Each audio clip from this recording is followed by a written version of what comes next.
What's going on, everybody? My name is Chris Tarwater and I am living outside normal.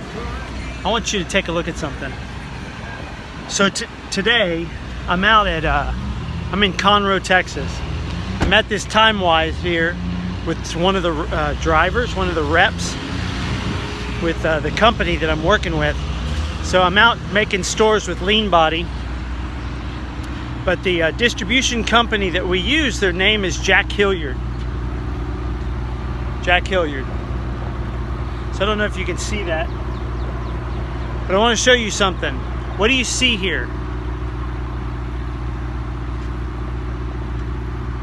You see the logo, right? You got Hilliard. But look at this. There's a J and an H. Do you see that? A J and an H. Here's my point. My point is sometimes when you see something, you got to have a different set of eyes. You got to be able to see things, not just for their face value, but you got to look deeper. So just as that logo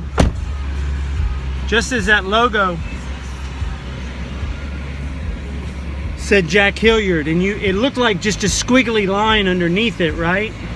Just looked like part of the logo.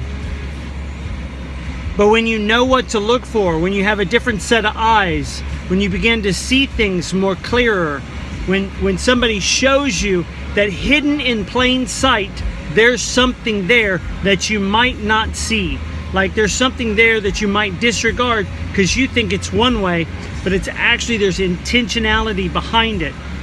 And if you look at our world, in the way we see things, everywhere you look, there's a deeper meaning. Like you've heard the saying, don't judge a book by its cover. You look at the outside of the book, but it's not until you open the pages of the book to read the pages to know what's inside. It's the same thing with mankind.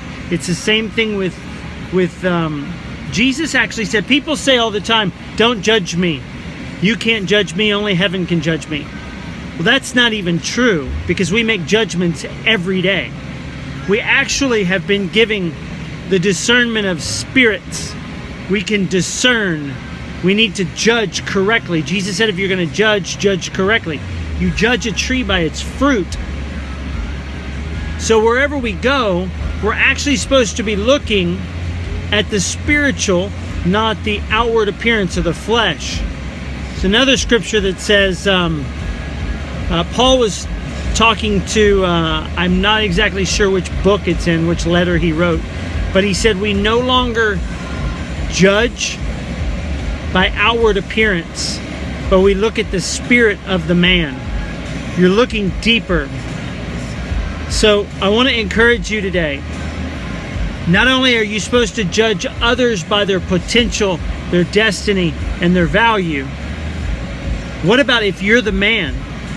What if you're supposed to take a look at your own life and see the fruit that's coming out of your life? What's coming from your life? Is it animosity, greed, frustration, anger, guilt, shame? Or are you producing a life full of peace and goodness and kindness? What's coming off your tree? What's coming out of your life? You can change it. But as you change it, you got to change the way you think. You got to change the way you see. You got to change the way you hear. And then you got to change the way what the words you use coming out of your mouth.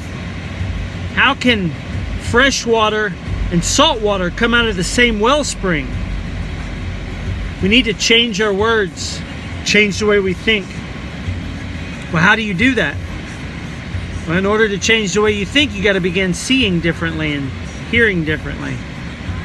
So yeah, just some food for thought. I thought it was pretty neat. I saw that logo and I was thinking to myself, do they even know what those squiggly lines mean? Because they did it when they made it, when they did the logo. The artist, he was intentional. He knew what he was doing.